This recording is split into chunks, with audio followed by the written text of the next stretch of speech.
Eh bien, je vais vous poser une petite question. Avez-vous déjà été blessé par quelqu'un d'autre? A-t-on abusé de vous? A-t-on menti à votre sujet? Ou vous a-t-on menti? Vous a-t-on trompé ou dupé? Avez-vous vraiment fait beaucoup pour quelqu'un et puis quand vous aviez besoin de lui, il n'a plus eu de temps pour vous? Mince, c'est dur, n'est-ce pas? Après tout ce que j'ai fait pour toi. Bon, alors je suppose que si je veux être un très bon chrétien, je dois revenir en arrière et dire « D'accord Dieu, si je m'attends à ce qu'il me rende l'appareil, l'aurais-je vraiment donné quand je les ai aidés?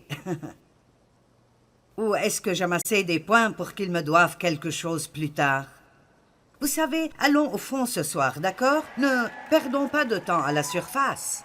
Parlons de ce que c'est vraiment et finissons-en. Maintenant, je ne peux pas penser à un meilleur exemple dans la Bible que Joseph, et peut-être que... Vous savez que Joseph a pardonné à ses frères, mais son histoire est tellement incroyable.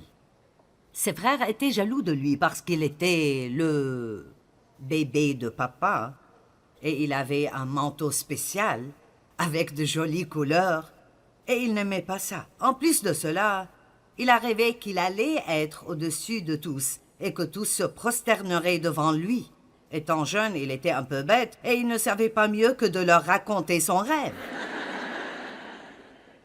Mais sa plus grande erreur était juste l'immaturité. Ce n'était pas qu'il était méchant. Alors ils l'ont détesté. La Bible dit clairement qu'ils le haïssaient et qu'ils l'ont vendu à des marchands d'esclaves. Ils allaient le tuer et dire à son père qu'une bête sauvage l'avait tué. Mais ils ont fini par le vendre et ils ont dit à son père qu'il était mort. Et ils ont mis du sang sur son manteau et l'ont repris. Et les marchands d'esclaves l'ont ensuite vendu à un homme riche nommé Potiphar. Et la femme de Potiphar a désiré Joseph. Et Joseph a maintenu son intégrité envers Dieu, peu importe ce que cela lui coûterait. Je veux répéter ça. Il a maintenu son intégrité envers Dieu, peu importe ce que cela lui coûterait. Peut-être que je dois répéter. Nous avons besoin de personnes qui ont un certain niveau d'intégrité dans leur vie et qui ne vont pas en dessous quoi que ça leur coûte.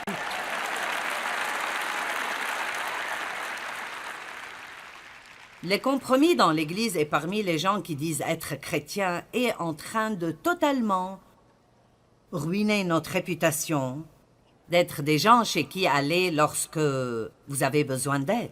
Ceux-là même qui vous tentent de faire des compromis vous haïront si vous le faites. Ils veulent quelqu'un qui prendra position et fera ce qui est juste, un exemple. Donc je répète, Joseph a maintenu son standard d'intégrité et plutôt que d'aller coucher avec elle comme elle le voulait, il a refusé. Elle a menti à son sujet et dit qu'il avait essayé de la violer et Potiphar l'a fait jeter en prison où il est resté pendant autour de 13 ans pour quelque chose qu'il n'a pas fait. Donc ce type avait des difficultés. Puis quand il a été jeté en prison, il a rencontré un échanson et un panetier. Ils étaient, l'échanson et le panetier, dans la maison du pharaon et ils voulaient être libérés. Ils ont eu une sorte de rêve et Joseph était capable d'interpréter ce rêve. Et ils ont fini par sortir de la prison. Et l'une des choses qu'il a dites est « Ne m'oublie pas ».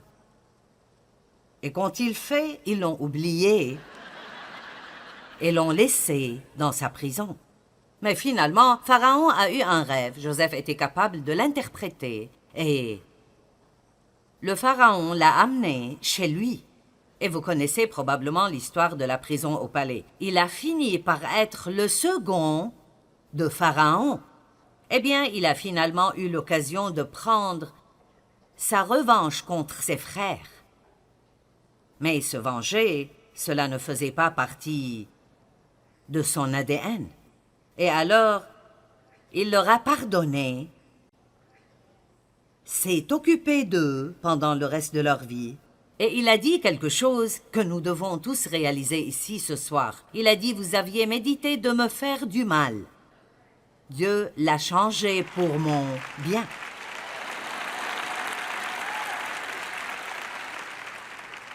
Donc, en d'autres termes, Dieu l'a permis dans le seul but de faire mûrir Joseph. Et le fait est que nous ne grandissons pas dans les bons moments. Nous en jouissons, mais nous grandissons dans nos moments difficiles. Et quiconque ici a traversé quelque chose de difficile et vous en avez fini maintenant, vous regardez en arrière et vous dites « C'est là que je suis devenu un homme ou une femme. C'est là que j'ai grandi en Dieu. » Parce que lorsque vous avez des problèmes, et c'est un test, l'un des messages de demain consistera à laisser votre test devenir votre témoignage. Parce que vous devez vous rappeler que le témoignage commence par l'épreuve, le test. Donc, beaucoup de gens, après avoir passé un test, ne font que se plaindre. Ils ne se rendent jamais au témoignage. Vous savez, nous sommes tellement amoureux de Jésus quand rien ne va mal. Oh, nous sommes tellement amoureux du Seigneur et si heureux de le louer quand nous recevons la promotion, quand nous nous marions, quand nous recevons ce que nous voulions, nous nous marions ou nous en finissons. Mais Dieu nous mettra à l'épreuve avec des moments difficiles. Et regardons les Écritures pour voir si nous allons suivre ses commandements ou non, et si nous l'aimerons autant dans la vallée que nous l'aimons au sommet des montagnes. Et Dieu le fait parce qu'il veut utiliser chacun d'entre nous. Dieu a un plan et un but pour chacun et chacune d'entre vous. Pas une seule personne n'est laissée de côté. Dieu a un plan et a besoin de chacun d'entre vous. Si vous pensez que le monde va être gagné par une poignée de prédicateurs dans leur chair ou par quelques personnes à la télé, vous avez tort, car la plupart des gens qui ont besoin de Jésus ne viennent pas à l'église et ne regardent pas des chaînes chrétiennes, à moins que leur télé soit bloquée dessus et qu'ils ne puissent pas l'enlever. Et j'ai eu un gars qui m'a dit ça. Il a dit « Tu m'as absolument effrayé ». Il a dit qu'il était dopé et que c'était au milieu de la nuit. Il a allumé la télé et j'y étais et il ne voulait pas m'écouter. Alors il a essayé de changer de chaîne et elle ne changeait pas. Il a dit le seul bouton de ma télé qui marchait était celui qui haussait le volume. Il est allé chercher de nouvelles batteries. Les amis, toujours la même chose. Impossible de se débarrasser de moi. Dès que mon programme était terminé, la télécommande a recommencé à fonctionner. Il a dit qu'il s'est mis à genoux, a commencé à se repentir et a été sauvé.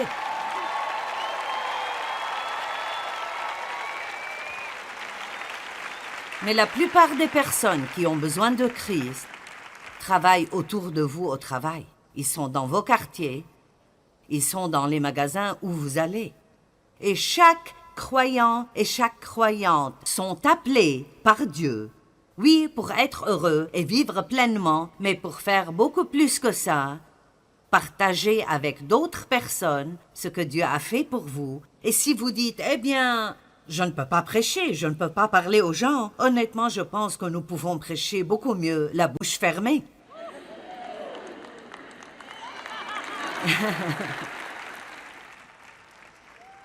Ce que nous devons faire, c'est sortir et vivre la vie. Nous devons agir comme des chrétiens. Alors que pensez-vous qu'il se passe quand quelqu'un au travail vous maltraite? Vous savez qu'ils vous maltraitent, ils savent qu'ils vous ont maltraité. Et tout d'un coup, ils ont un besoin. Et vous êtes le premier à intervenir et à dire « j'aimerais t'aider ». Eh bien, vous savez, rien n'embarrasse plus vos ennemis que de les aider quand ils ont des ennuis. Et rien ne rend le diable plus en colère que quand vous aimez vos ennemis, car dès que vous commencez à le faire, il perd le contrôle sur vous. La seule chose qui nous gêne est nos sentiments. Mais je sens. Mais je sens. Mais vous savez quoi? Vous êtes plus qu'un sentiment. Vos sentiments sont quelque chose que vous possédez et vous ne devez pas les laisser vous posséder. Vous pouvez faire la bonne chose sans avoir envie de la faire. Amen. Je vais répéter. Vous pouvez faire la bonne chose sans avoir envie de la faire. Si je fais ce qui est juste seulement quand j'en ai envie, nous aurions tellement de dégâts.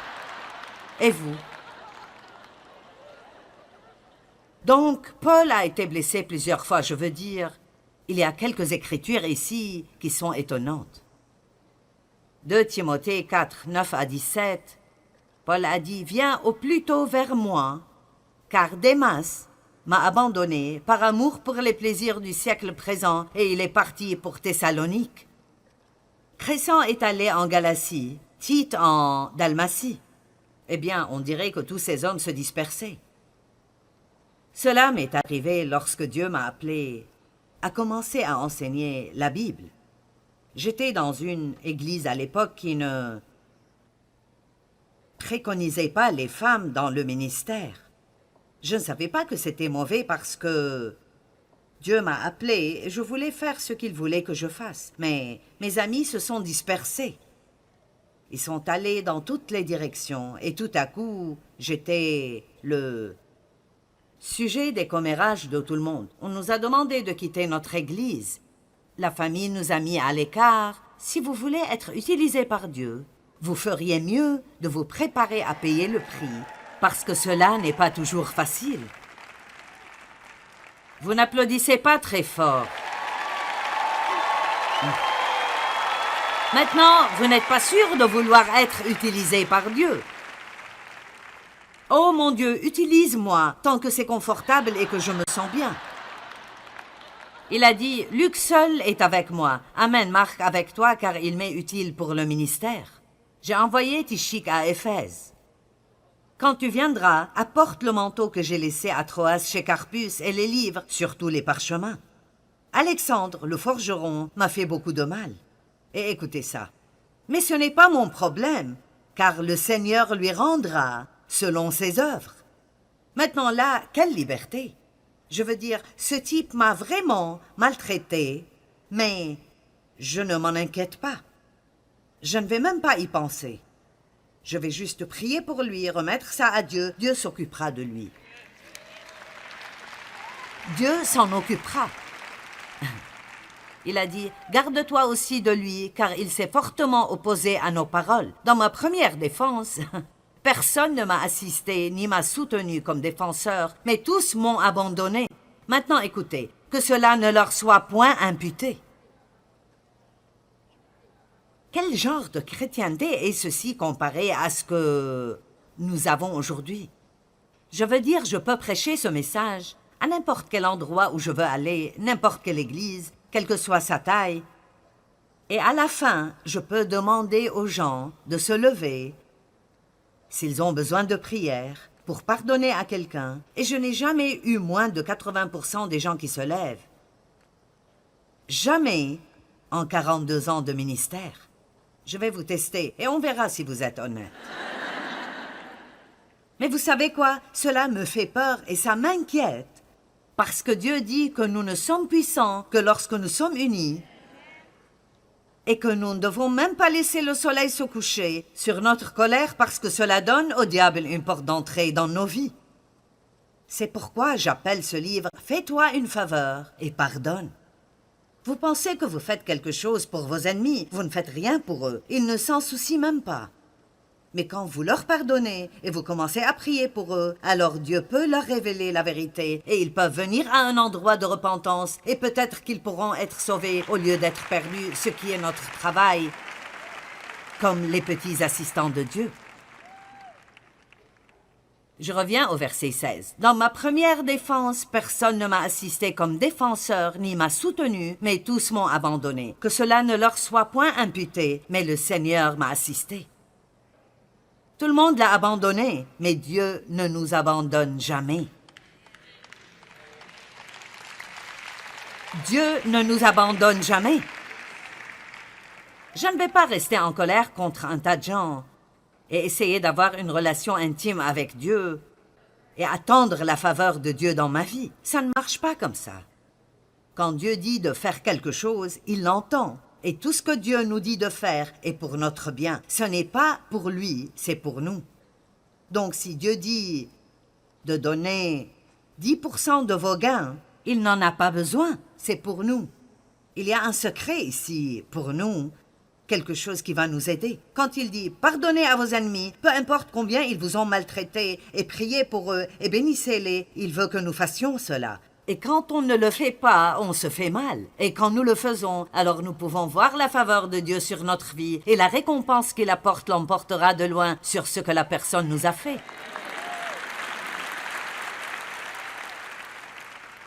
Et je peux presque entendre certains penser « Mais tu ne sais pas ce qu'ils m'ont fait. » Mais tu ne sais pas ce qu'ils m'ont fait. Je ne sais pas, mais je sais ce que mon père m'a fait. Et que j'ai passé de nombreuses années à le haïr, et cela m'a rendu amer et difficile à vivre. Et ce que vous avez à l'intérieur sortira vers d'autres personnes. Allez, j'ai dit, ce que vous avez dedans, vous le sortirez vers d'autres personnes. Et parfois, vous ne remarquez même pas l'amertume, le ressentiment et les attitudes qui sortent de vous. Je ne les remarquais pas. Et vraiment, je pensais que j'avais pardonné à mon père jusqu'à ce que Dieu me demande de l'aider. Et je refusais l'idée en pensant que ça venait du diable. Je pensais que c'était impossible que Dieu me demande de le faire. Il vivait à Missouri et Dieu a dit « Amène-les près de toi. Prends soin d'eux jusqu'à leur mort. » Y avait-il quelque chose en moi qui voulait faire ça? Pas une fibre de mon être ne voulait dépenser de l'argent pour eux, faire quelque chose pour eux, les voir, leur donner quelque chose. Rien. Mais c'était la plus grande faveur que je me suis jamais faite de toute ma vie. Et les gens rient quand je dis cela, mais c'est la vérité, c'est donc inutile que je prétende. Ils étaient assez vieux et donc j'ai pensé, vous savez...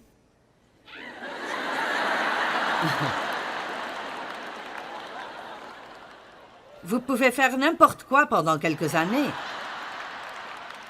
Mais nous avons une certaine longévité dans notre famille. Ma mère avait 90 ans quand elle est décédée. Je me suis aussi occupée de ma tante. Mon père est décédé à 86 ans, mon grand-père l'âge de 102 ans. Je cherchais des statistiques sur le nombre de personnes vivant jusqu'à 100 ans et plus. Seulement 2,02% de la population totale, et la plupart sont des femmes.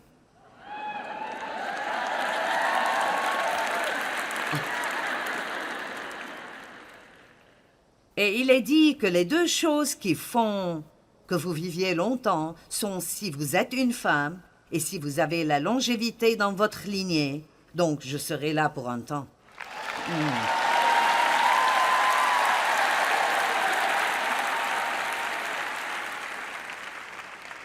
Allez, ce n'est pas la première fois que vous entendez un message sur le fait de pardonner.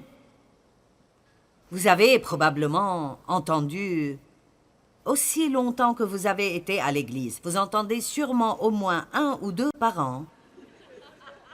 Mais contre qui êtes-vous en colère?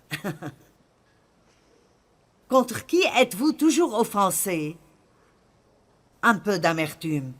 Vous savez que l'amertume est un peu, c'est cette petite chose sournoise. Parce que c'est comme...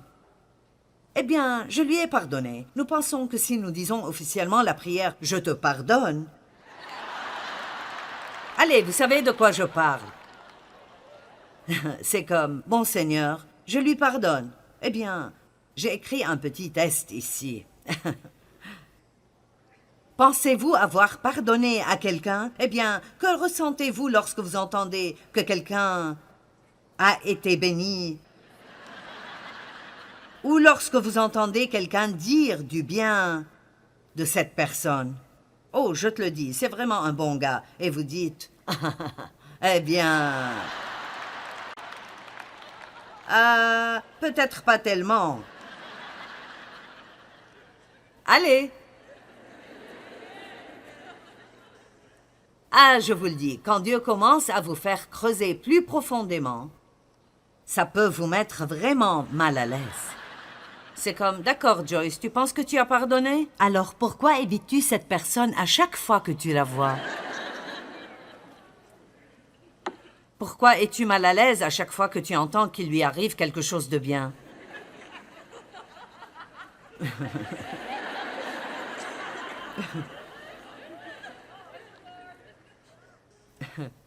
Priez-vous pour qu'il soit béni? Je parlais à quelqu'un l'autre jour. Ils ont dit quelque chose et j'ai su tout de suite qu'ils étaient toujours en colère contre cette personne et ils voulaient que je sois aussi en colère. J'ai dit, je ne vais pas le faire. Ce n'est pas comme ça que je vis ma vie. Je ne fais pas ça. Et alors j'ai essayé pendant une demi-heure de le convaincre qu'il ne le devrait pas non plus. Et le fait était que la personne à qui je parlais, elle ne s'était même pas rendu compte qu'elle avait toujours un manque de pardon dans le cœur. Mais vous voyez, cette amertume, je vais dire littéralement, si vous mettez quelque chose d'amer dans votre bouche, vous ferez... Si vous y réfléchissez, quand vous avez de l'amertume envers quelqu'un et vous entendez quelque chose de bon à son sujet, vous faites la même face que ça. C'est un peu comme...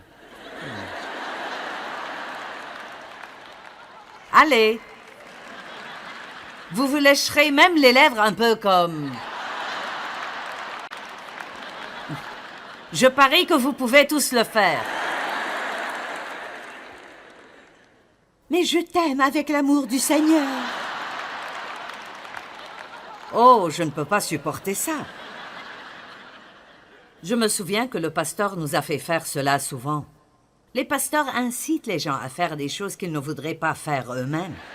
Et il y avait une fille là-bas qui m'avait vraiment blessée et qui racontait des mensonges à mon sujet. Et va aimer quelqu'un avec l'amour du Seigneur. Et elle était la première personne que j'ai vue. Et c'était comme si le Saint-Esprit me disait « Finis-en ». Vous savez, la seule façon de démolir ces forteresses est de faire ce qui est difficile à faire. Allez, juste une écriture. Si nous ne pardonnons pas à nos ennemis, Dieu ne nous pardonnera pas.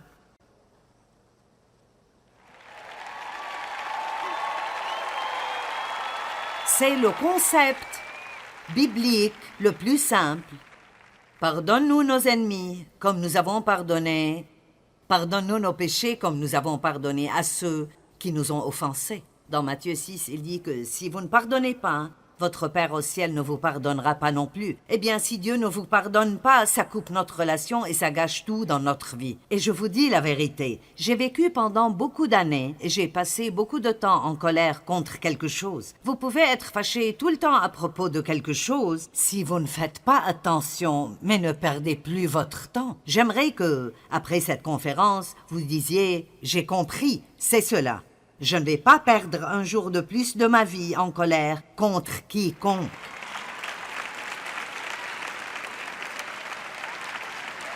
Amen. Qui avait besoin d'être ici ce soir? D'accord. Vous parlez d'une amélioration du pouvoir dans votre vie. Commencez juste à vivre sans colère et sans offense et voyez ce que Dieu fera pour vous. Vous savez pourquoi il vous honorera? Parce qu'il sait que c'est difficile. Mais si vous attendez qu'il soit votre défenseur, les gens ne s'en sortiront pas comme ça. Dieu le rapportera toujours et vous récompensera, mais seulement si nous le faisons à sa manière. Apprenez à pardonner rapidement et vous pourrez éviter le piège de l'offense.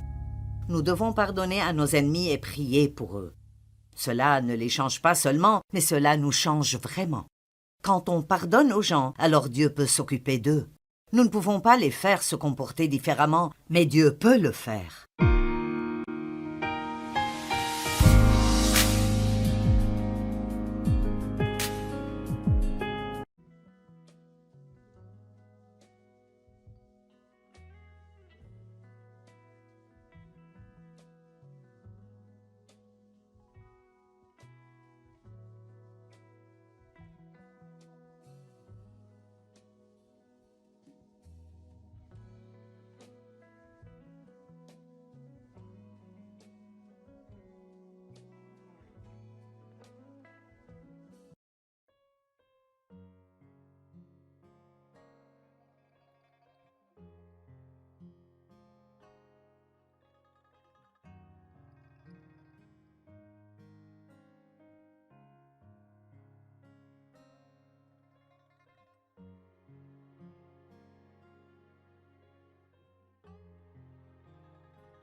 Qui avait besoin d'être ici ce soir? D'accord. Vous parlez d'une amélioration du pouvoir dans votre vie. Commencez juste à vivre sans colère et sans offense et voyez ce que Dieu fera pour vous. Vous savez pourquoi il vous honorera? Parce qu'il sait que c'est difficile. Mais si vous attendez qu'il soit votre défenseur, les gens ne s'en sortiront pas comme ça. Dieu le rapportera toujours et vous récompensera, mais seulement si nous le faisons à sa manière. Apprenez à pardonner rapidement et vous pourrez éviter le piège de l'offense. Nous devons pardonner à nos ennemis et prier pour eux. Cela ne les change pas seulement, mais cela nous change vraiment. Quand on pardonne aux gens, alors Dieu peut s'occuper d'eux. Nous ne pouvons pas les faire se comporter différemment, mais Dieu peut le faire.